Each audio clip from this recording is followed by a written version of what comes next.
gardens. I'm here with Marley today to talk to you a little bit about fall bulbs. What's the big deal about a fall bulb, you might ask? Well, fall bulbs are bulbs that you actually plant in the fall and then they're going to bloom in the spring. So they're also known as spring blooming bulbs. They need a cold period in order to bloom, so that's why we plant them in the fall. And the big deal about them is they're extremely easy. So really, I know we're all tired this time of year, but you get a lot of bang for your buck if you do some bulb planting. They come in a lot of different varieties and they're really, really satisfying in the spring. So you also get a lot of plants for a little amount of money. So it's a great way to add really early season color when we're really desperate in March and April for some flowers, and you're not going to break the bank.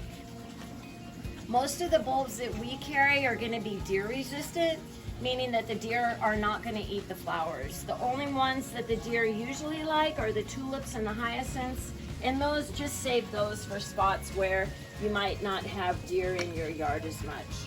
We also have a couple of really fun bulbs. These are bulbs that are going to bloom right now. This is a crocus that blooms in the fall, so you're going to plant these in the ground right now and they're going to bloom before winter. So this is actually the plant that we get saffron from. For any of you chefs out there, you can grow your own saffron, and basically what saffron is the anthers or the pollen of these crocus bulbs. So you got to get your little tweezers out and pull those anthers off, and that is saffron.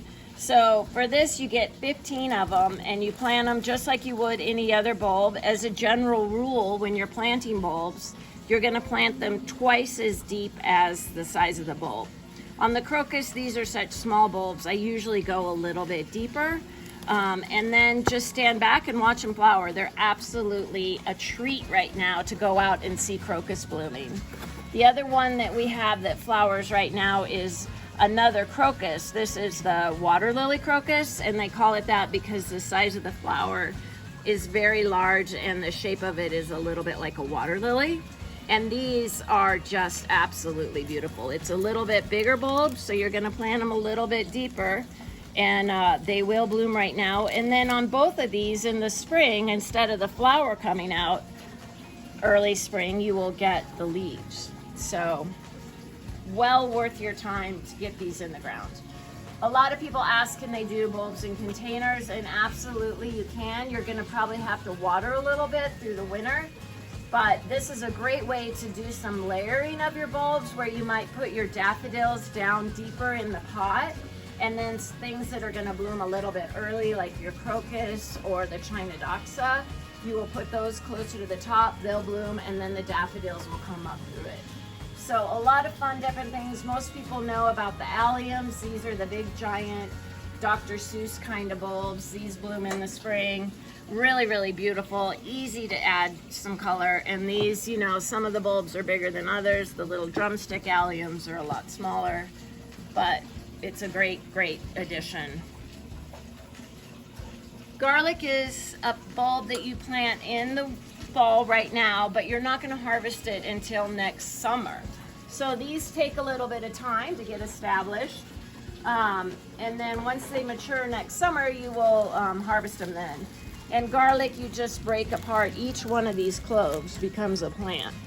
And garlic is a great, obviously a great thing to eat, but it's also a really, really good deterrent for keeping deer, voles, that kind of stuff out of your yard, because these bulbs smell. This one and the Royal Red Crown Imperial bulb, which is this guy over here, this one really smells. It kind of smells up the shop a little bit. When you come in, you might smell it. This one is a really big bulb. It's a showstopper. It's got this giant flower that's gonna get, you know, 2-3 feet tall. And the bulb has a very distinct odor to it. So any kind of voles or underground, you know, chipmunks, any of that, this deters them because it smells. So really just try to gather some energy, get out a little fork, shovel, whatever you got, and do some bulb planting. We recommend that you work a little bone meal in when you plant the bulbs. This is more for the following season because, as a little biology note, a bulb right now has absolutely everything it needs in there to flower, so you don't need to fertilize it this year in order to get it to flower. But if you mix a little bone meal in when you plant the bulbs, you're going to make sure that the next season you're getting a lot of nutrients to the bulb. So garner up some energy, get out there, plant some bulbs, and you'll be so happy you did come next March, April, May when the bulbs start coming out. And you've got color in the garden amidst the snow. Thanks. Come see us. We'll help you pick out the best bulbs that are going to work in your yard.